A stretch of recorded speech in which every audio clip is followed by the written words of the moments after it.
Bathroom, sink और floor के कोने में जमे हुए पीले दाग, रस्ट और स्टेन्स सिर्फ दिखने में गंदे नहीं होते, बल्कि जर्म्स की ఉన్నాయో వాటికి కూడా ఈ ఇంజిన్ మనం వాడుకోవచ్చు తయారు చేసుకుని మనమే. ఇప్పుడు మన ప్లాన్ అదే కదా, మీరు భలే అడిగారు. ఉమ్, ఇప్పుడు చూడండి, మన ఫ్యూచర్ ప్లాన్ ఏంటి?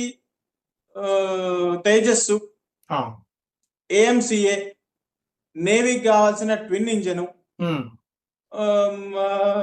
ఇప్పుడు రాబోయే Su-57 కానీ Su-75 కానీ, వీటన్నిటికీ ఒక్క స్టేజ్ ఉంది. చూడండి, మన దేశ గొప్పతనం ఏంటంటే, మన ప్రధానమంత్రి గారు రేపు 10వ తారీఖు 12 ఏళ్ళు నిరాఘాటంగా అత్యధిక కాలం ప్రధానమంత్రి అంటే ఒక స్టెబిలిటీ, పొలిటికల్ స్టెబిలిటీ, ఒక రక్షణ రంగంలో స్టెబిలిటీ రావాలంటే ఒక ఎయిర్ ఫోర్స్ ఉద్యోగం అంతకన్నా ఆనందం ఏముంటుంది నాకు? చూడండి, ప్రతి ఒక్క దేశం, ఇటు ఫ్రాన్స్, ఇటు రష్యా, ఇటు అమెరికా, మా వస్తువు కొనుక్కోండి 70% అంటారు ఒకరు, 80% అంటారు ఒకరు. ఫ్రాన్స్ ఏమనింది? 70% కొనుక్కోండి, ఇక్కడ నుంచి డైరెక్ట్. రాఫెల్ ఏం చేసాం? Government to government, by and cell 36 రఫాల్స్ ఒకసారికి వచ్చేసాయి. అమెరికా ఏమంటుంది? 80% నేను ఇస్తానంటుంది.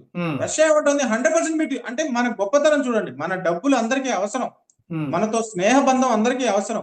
కాబట్టి వచ్చే మన ఫ్యూచర్ ప్రాజెక్ట్ లో మార్క్ తేజస్ కొత్త ప్రాజెక్ట్ కానీ ఏఎంసీఏ కానీ, ఈ రెండిటికి కూడా ఈ రష్యన్ ఇంజన్, అమెరికన్ ఇంజన్ ఉపయోగపడతాయి. సో మనకు చాలా కాలంగా ఇంజన్ తయారు చేసుకోలేము, ఇంజన్ లేదనే కొరత ఈ రష్యా ఒప్పందం వల్ల మనకు తీరిపోతుంది. చాలా బాగా అడిగారు. కావేరీ ఇంజన్ తో మనం చాలా కష్టపడ్డాం. కావేరీ ఇంజన్ లో ఉన్న సమస్య ఏంటి? చివరి క్షణంలో దాన్ని ఆఫ్టర్ బర్నర్ అంటాం మేము, మా భాషలో థ్రస్ట్ అంటాం. చివరి క్షణంలో అది విన్యాసాలు చేసే సమయంలో ఇంజిన్ జామ్ అయిపోతుంది, ఇంజిన్ ఆగిపోతుంది. అంటే ఏంటి? ఆ ఇంజిన్ లో బ్లేడ్స్ ఉంటాయి, సన్నటి బ్లేడ్స్ ఉంటాయి, దాన్ని బ్లేడ్ టెక్నాలజీ అంటారు. మన ప్రేక్షకులకు అర్థం కావాలి అంటే, అంత వేడిలో ఫ్యాన్ తిరుగుతున్నప్పుడు ఫ్యాన్ రెక్కలు కాలిపోతాయి, ఫ్యాన్ రెక్కలు మెల్ట్ అయిపోతాయి. ఆ రెక్కలు మెల్ట్ కాకుండా దాని మీద కోటింగ్ ఇవ్వాలి.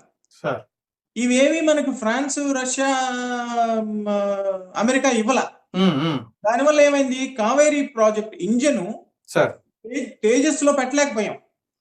ఎల్సిఏ లో కంబాట్ ఎయిర్క్రాఫ్ట్ అన్నాం కదా, ఎల్సిఏ, దానికి పేరు మార్చి తేజస్ అని పెట్టారు వాజ్పేయి గారు. తేజస్ లో కావేరీ ఇంజన్ పెట్టలేకపోయాం. చివరికి ఏం చేసాం? 404G ఇంజన్ పెట్టాం. అమెరికా ఏమంటుంది? 414 కూడా ఇచ్చేస్తాను అంటోంది. రష్యా ఏమంటోంది? IGD 771 ఇస్తామంటోంది. ఒకటి 80%, ఒకటి 100%. ఈ రెండు కూడా మనం ఏఎంసీలో ప్రాజెక్ట్ లో ఉపయోగించుకొని అమెరికా ప్రపంచంలో యుద్ధ విమానాల ఇంజన్లు తయారు చేసే 5వ వ్యవస్థగా తయారవచ్చు. సార్, ఈ ఒప్పందం టైంలో పుతిన్ గారు మాట్లాడుతూ, భారత్ని మీరు ఆర్థికంగా గనక ఒత్తిడి తీసుకొస్తే అది ఇంకొక రకంగా మీకు దాని ఫలితాలు అనుభవించాల్సి వస్తుందని అమెరికాని ఉద్దేశిస్తూ ఆయన అన్నారు. సో దీన్ని ఎట్లా అర్థం చేసుకోవాలి?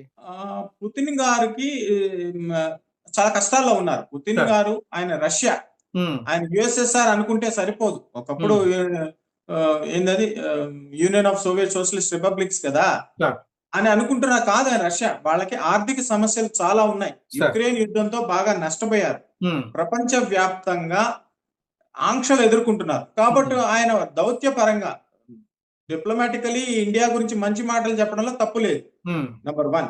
నంబర్ 2, ఇండియా గురించి నిజమే చెప్తున్నారు ఆయన.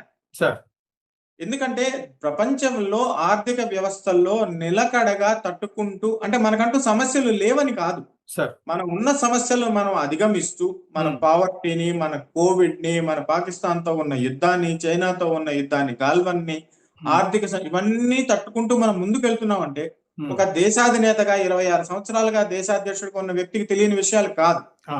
ఇప్పుడే ఆ మాట ఎందుకు అన్నారు అంటే, అమెరికా ఇరాన్ యుద్ధంలో ఇరుక్కుపోయినది, చైనాతో సంబంధాలు దెబ్బతిన్నాయి, గల్ఫ్ వాళ్ళతో సంబంధాలు దెబ్బతిన్నాయి, వాళ్ళకున్న ఏకైక ఫ్రెండ్ పాకిస్తాన్ ఒకడే, అది దేనికి పనికిరాదు.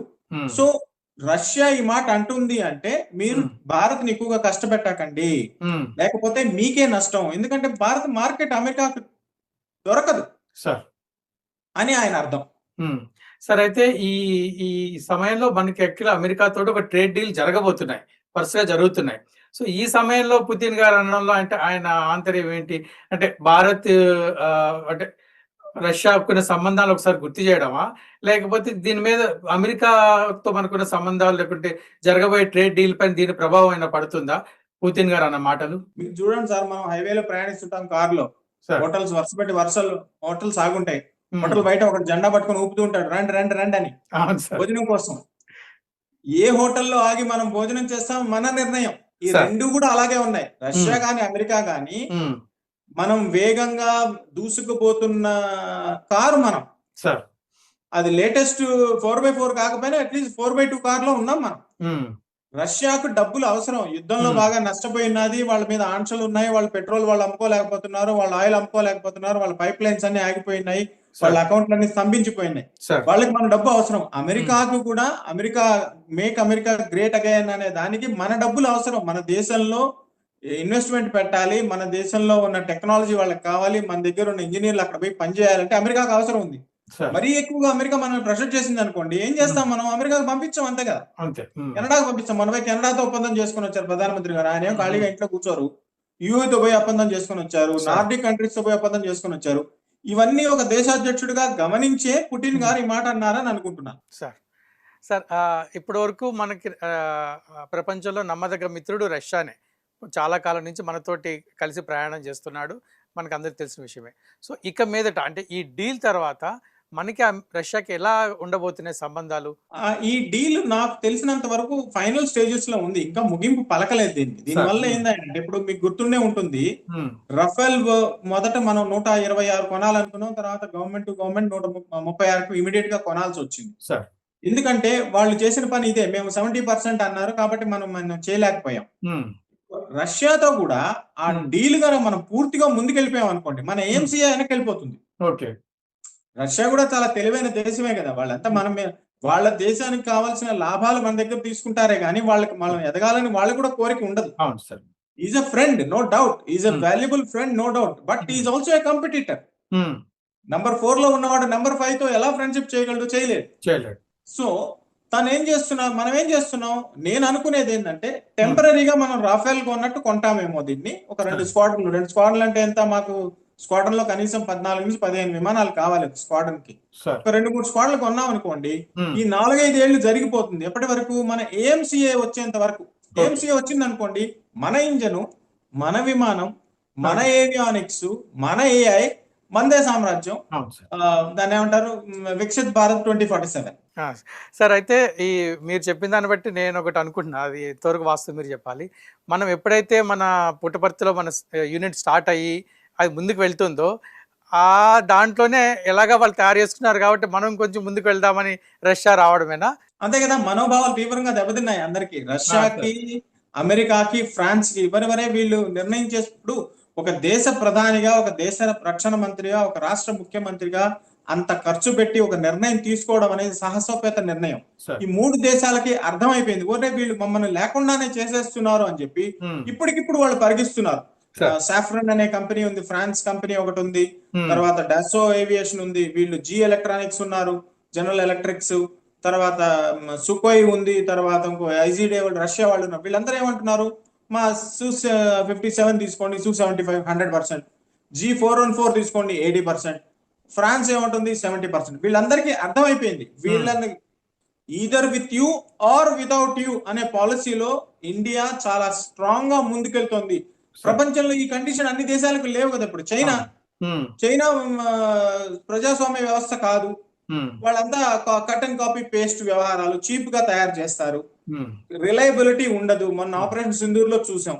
భారత్ దగ్గర రిలయబిలిటీ ఉంది, ఐడియాలజికల్ గా స్ట్రాంగ్ గా ఉంటారు, నిబద్ధతతో నీతి నియమాలు పాటిస్తారు, టెక్నాలజీ దొంగతనం చేయరు అన్న విషయం వీళ్ళందరికీ అర్థమైపోతుంది. కాబట్టి రష్యా గాని అమెరికా గాని మన దగ్గర నుంచి డీల్ ఎంత తొందరగా ముగించుకొని, ఒక్కో డీల్ ఎంత ఉంటుందండి, దాదాపు 50,000 లక్ష కోట్ల రూపాయలకు చెందిన డీల్స్ ఇవి. అవి వదులుకోవడం వాళ్ళెవరికి కూడా ఇష్టం లేనట్టుగా వీళ్ళు తొందరపడుతున్నారు.